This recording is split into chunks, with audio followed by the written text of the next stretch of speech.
Bonjour. Alors, donc cette vidéo est pour le CNTF et Éric Fiorile. Donc le 5 mai, je vous ai suivi en direct de chez moi parce que je ne pouvais pas du tout venir à Paris. Ni les finances, je sais pas où loger, j'ai pas les finances, j'ai rien. J'ai des animaux à m'occuper. Donc qu'est-ce que j'ai fait? J'ai signé la pétition qui circulait sur internet pour la démission de Macron. Pour demander la démission de Macron. C'est déjà pas mal, je pouvais au moins faire ça.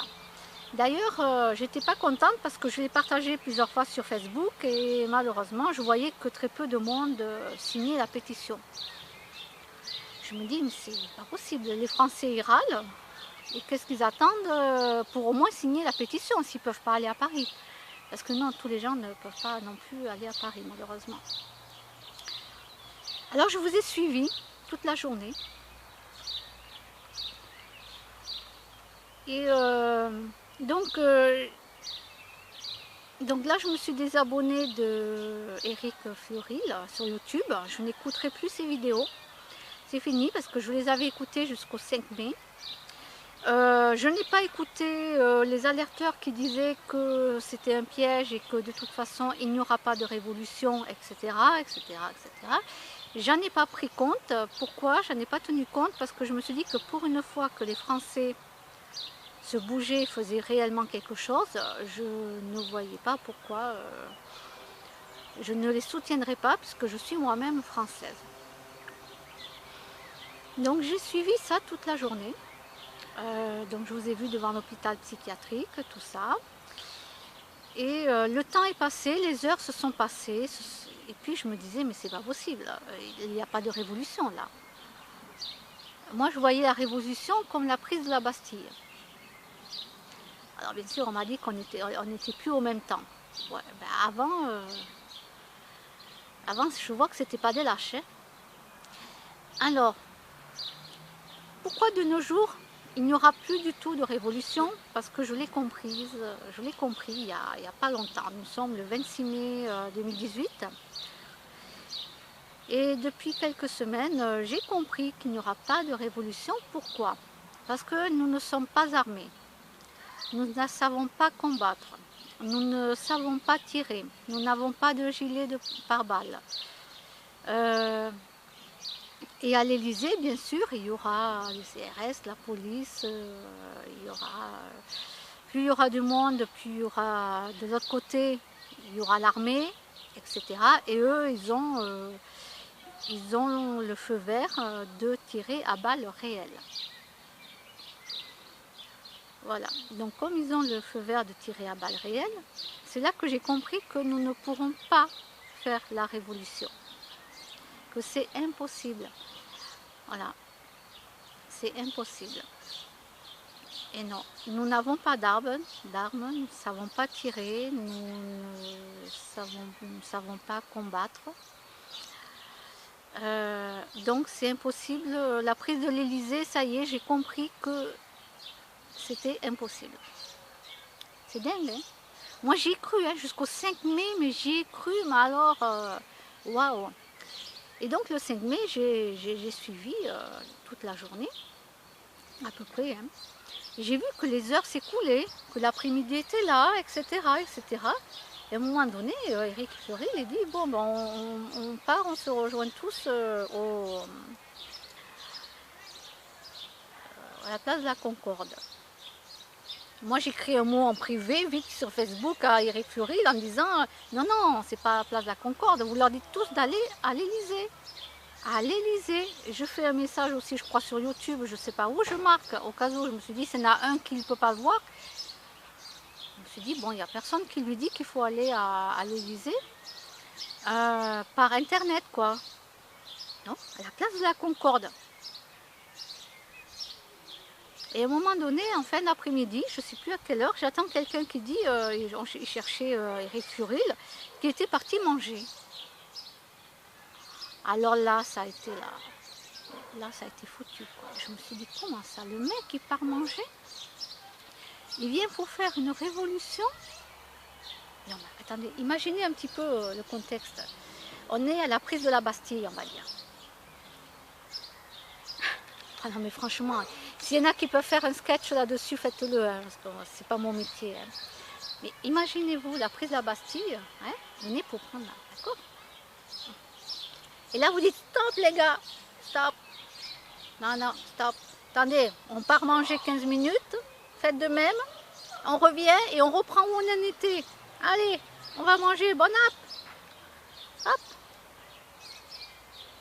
Non, mais est-ce que vous croyez qu'au temps de la prise de la Bastille, les gars se sont dit, tiens, on va aller casser la croûte là, un petit peu. Hein. Je crois pas qu'ils sont allés prendre, je sais pas, j'étais pas là au moment de la prise de la Bastille. Donc je ne connais pas les horaires hein, de la prise de la Bastille, je ne sais pas à quelle heure ils ont débuté, il faudrait que je me renseigne hein, d'ailleurs. Moi je m'attendais à ça, hein, la prise de l'Elysée, et puis j'ai compris que c'était impossible puisqu'on n'est pas armé, donc les gens ne sont pas armés, n'ont pas de gilet pare-balles, n'ont pas de casque, n'ont rien. Qu'est-ce que vous voulez faire contre des CRS, des policiers et l'armée?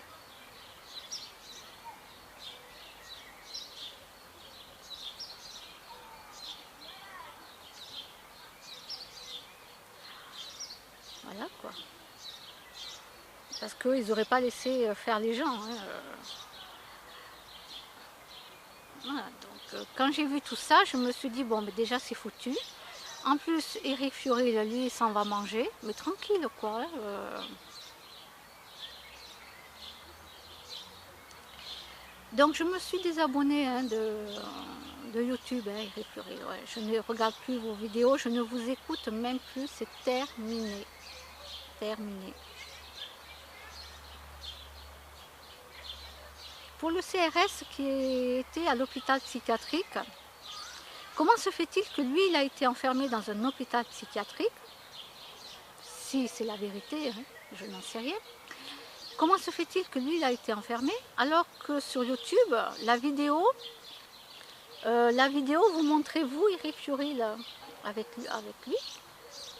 Et vous n'avez pas été du tout inquiété. Non, non, vous n'avez pas été du tout inquiété. C'est bizarre, hein? C'est bizarre. Alors je demande aux gens un petit peu de réfléchir. Le CRS dit les choses, hein, que beaucoup de gens de toute façon savaient déjà, hein, mais lui au moins il le dit ouvertement. Lui il le dit ouvertement. Il n'y a pas eu que Coluche aussi hein, qui est décédé. Voilà. Regardez des vidéos sur Balavoine aussi, vous allez comprendre. Hein. Oui, oui, oui, oui, oui. Oui, oui, oui. Oui, oui. Bon, alors, donc du coup, vous, Éric Fioret, vous n'avez pas été embêté. Mais par contre, le CRS qui était juste à côté de vous, qui témoignait, lui, il a été enfermé, quoi, carrément. Hein. Ah ben oui, ben oui. Alors est-ce que c'est vrai qu'il a été enfermé ou pas? En tout cas, s'il a été enfermé, le pauvre, il a dû être bourré de cachetons. Et s'il n'a pas été enfermé, bon, ben, ça a été un coup monté. Mais en tout cas, au moins, il a dit des choses que les gens déjà savaient, le pensaient, mais ne le disaient pas ouvertement parce qu'il n'y avait pas de preuves. Voilà, il n'y a pas de preuves vraiment. Vous voyez ce que je veux dire? Oui, oui, oui.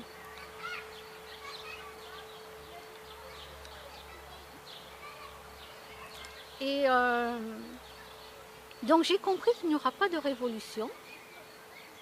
Donc il n'y en aura jamais. Alors je vais dire à toutes les personnes, arrêtez d'écouter Éric Fioret là. Stop, stop. Je ne sais pas, réfléchissez à plein de trucs là. Essayez de réfléchir à ce qui s'est passé le 5 mai. D'accord? Réfléchissez bien. À tout ce qu'il nous avait dit avant. Oui, oui, oui. Hop. Machine arrière. Hop, hop, hop. On remonte dans le temps. Écoutez. Vous allez voir. Alors écoutez. Vous m'avez compris. Donc voilà, vous nous avez dit un petit peu ce qu'on voulait entendre. On a vraiment cru à la Révolution. J'ai signé moi la pétition en tant que Française, hein, puisque ce président Macron est en train de tout détruire. Mais bien sûr, il n'y a pas que le président lui-même, parce qu'il y a tous ceux qui sont au-dessus, hein, qui commandent, parce que c'est eux les dirigeants. Et bien entendu,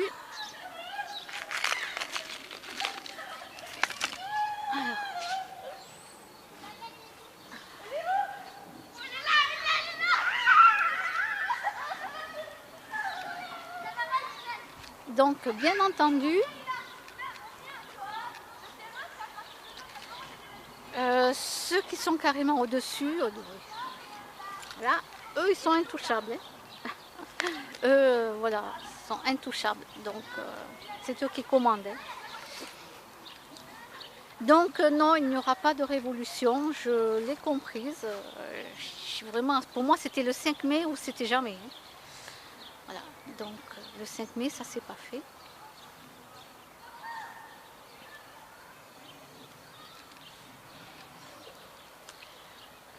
Et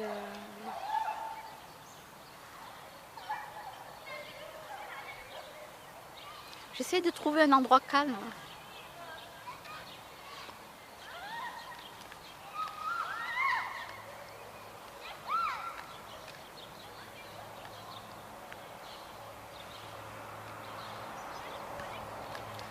Oui, vous voyez, je vous promène en même temps.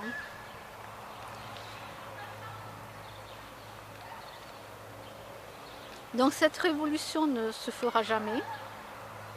Et je demande aux gens de ne plus écouter Éric Florilège. Terminé. Je vous le dis, hein, moi je vous le dis. Si moi j'ai réussi à comprendre, disons, j'allais dire, ne vous faites pas avoir. Bon, faites comme vous voulez. Faites comme vous voulez. En tout cas, tout ce qu'il avait dit avant, tout ce qui allait se passer, tout ce qu'il avait prévu, tout, ouais, rien n'a été fait. Et qu'ils ne viennent pas dire que c'est juste parce que c'était le CRS qui a été enfermé. Je suis désolée, quand on fait vraiment... on va à l'Élysée, quand on fait une prise vraiment de l'Élysée, et puis on y est déjà à 6 h du matin. Hein. On n'arrive pas à Paris à 9 h du matin, 10 h, on va dire 8h30, 9 h, quoi. Non, non, on y est déjà à 6 h. Voilà. Et vous donnez rendez-vous à la place de la Concorde, certes, mais après vous allez directement à la place de l'Élysée, mais directement, quoi. C'est pas toute la journée en train de filmer, vous êtes à Paris. Parce que j'ai tout suivi, hein, à peu près. Hein. Donc le soir j'ai regardé le 20 h. J'ai fait une exception. Oui, j'ai fait une exception parce que je ne regarde pas le 20 h, ni le 13 h. Waouh! J'ai vu la fête à Macron. Mais j'ai honte. J'ai honte. C'était le carnaval. C'est ça la fête à Macron? Et ça dansait, et tout. Mais le carnaval, quoi. Mais j'ai honte, j'ai honte, j'ai honte. Si vous saviez comment j'ai honte, même aujourd'hui qu'on est le 26 mai, hein, j'ai honte. Alors là, Macron, il a dû voir ça à la télé, le soir même, il a dû rigoler. Se foutre de nous, les Français, mais il a dû se foutre de nous. Hein. Et sans compter toutes les autres personnes qui sont dans les autres pays. Hein. Alors là, que nous, déjà, les Français, on avait une très mauvaise image. Alors là, imaginez, c'est même pas la peine. Non, non, c'est...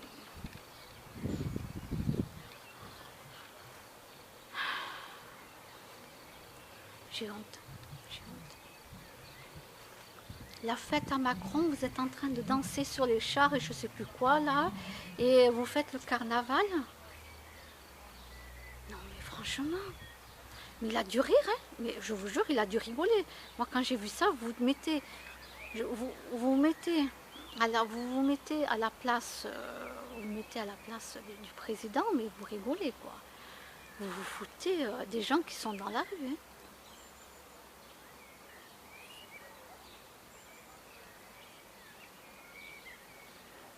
Alors pour les autres personnes qui sont dans les autres pays, qui se moquent aussi des Français, je vais aussi leur dire, regardez dans vos pays à vous. Hein. Nous, on a en France 11 obligations de vaccins, 11 vaccins obligatoires, pardon. Et aux États-Unis, je crois qu'il y en a 23. Voilà. Donc il y a des problèmes un peu partout, hein, dans tous les pays. États-Unis, Canada, Espagne, Italie. Regardez un petit peu tous les problèmes qu'il y a partout. Il n'y a pas que la France. Hein. Arrêtez de vous focaliser sur la France. D'accord? Voilà. Alors, les alerteurs, ok, ils sont dans les autres pays. Ils nous alertent, nous, pour que nous, on se réveille en France. Mais bon, je crois qu'à un moment donné, dites-vous bien que tout le monde ne peut pas se réveiller en même temps. Voilà, nous avons nos propres réalités. Je vous donne un exemple. Je sais, je me répète. J'ai ouvert les yeux en fin 2007, j'ai ouvert les yeux sur la souffrance animale et j'ai compris qu'un animal, ça souffrait et que, ça je savais bien avant que ça souffrait, mais je ne savais pas que c'était moi qui cautionnais la mort des animaux en achetant à manger. Parce que moi, je les achetais, la viande en barquette, le poisson aussi. Il était mort, c'est pas moi qui l'ai tué, donc je ne voyais pas où était le mal. Puis un jour, oui, j'ai compris. Et c'est là que je me suis réveillée. Et nous sommes en 2018, j'ai 47 ans. Alors, vous vous dites pourquoi les gens ne se réveillent pas? Alors je redemande à tous les alerteurs, est-ce que vous vous êtes réveillés? Est-ce que vous avez arrêté de manger de la viande et du poisson? Rien que ça déjà. La viande et du poisson. Alors, il y a deux réponses. C'est soit vous n'êtes pas réveillé, et là vous comprendrez qu'il y a des gens qui ne peuvent pas se réveiller, soit vous n'avez pas envie de le faire, comme des gens qui n'ont pas envie d'arrêter de manger des animaux, même s'ils savent qu'ils souffrent. Ils n'en ont pas envie. Voilà, et c'est dans ces deux cas, quoi. Donc moi je tiens toujours à dire, c'est bien qu'il y ait des alerteurs, hein, parce que c'est grâce à vous qu'on apprend des choses. Hein, moi je continue à vous écouter. Mais ne restez pas focalisés sur la France. Voilà, il y a plein d'autres pays où il y a plein de problèmes. Donc, si les Français ne peuvent pas se réveiller, c'est qu'il y a quelque chose aussi. C'est que soit ils ne veulent pas, soit ils sont dans leur propre réalité. Vous savez, comme dans certains films, on montre ça comme des films, mais vous le savez très bien que souvent c'est la réalité. On nous montre des choses en film, voilà. Alors j'ai pas tout compris encore dans la vie, mais ce que j'ai compris, c'est qu'il n'y aura plus de révolution. Donc arrêtez de faire croire aux gens que la France va revenir aux Français. C'est terminé. Non, c'est terminé. C'est foutu. Voilà, je vous le dis, c'est foutu. Regardez le transhumanisme. Regardez tout ça. Et encore, le transhumanisme, c'est rien à côté de ce qui va arriver plus tard. Allez voir juste le transhumanisme et vous allez comprendre. Et rien ne va les arrêter. Rien. La machine lancée, c'est terminé. Arrêtez de faire croire aux gens qu'ils peuvent faire 10 000 grèves et ça va changer le monde. Ça ne fera pas changer le monde. Les gens, vous leur dites de ne pas aller faire des courses pour manger, mais ils vont vous dire, mais attendez, et mes enfants, ils mangent quoi? Non, on ne peut pas. Ça serait bien, oui, que sur la planète entière, un jour où il y a, tout le monde ne va pas acheter. Déjà un jour. Mais ça ne se fera jamais. Alors ne demandez pas ça qu'aux Français, c'est impossible. C'est impossible. Voilà, donc il faut arrêter de faire rêver les Français en leur disant qu'il faut faire ci, il faut faire ça, et puis ça va aller mieux, parce que c'est pas du tout. Les vaccins, les parents, ils savent très bien que s'ils ne font pas les vaccins aux enfants, déjà ils ont peur pour leur enfant. Ils se posent la question, qu'est-ce qui va arriver à mon enfant s'il n'est pas vacciné? Et après, s'ils sont réveillés qu'ils ne veulent pas le faire vacciner, on va leur enlever les gosses. Alors sincèrement, vous croyez que Non, une petite bestiole par là. Vous pensez que les parents, ils ont envie qu'on leur enlève les enfants? Non. La loi est votée, la loi est votée. Même si il y a beaucoup de gens qui ont a voté la pétition contre les 11 vaccins, alors que j'ai même pas d'enfant, mais je l'ai fait, ben, la loi a été votée. Voilà. Donc, donc voilà, arrêtez de faire des vidéos en disant mais les Français, quand est-ce que vous allez vous réveiller? L'être humain ne peut pas se réveiller comme ça. Il faut le savoir, même dans tous les pays. Il n'y a pas qu'en France, dans tous les pays. Ils ne peuvent pas. Ils ne peuvent pas. Et bon, ben voilà. C'était le 5 mai où c'était terminé. Donc voilà, il n'y a plus rien à dire là-dessus. Allez, je vous laisse. Au revoir.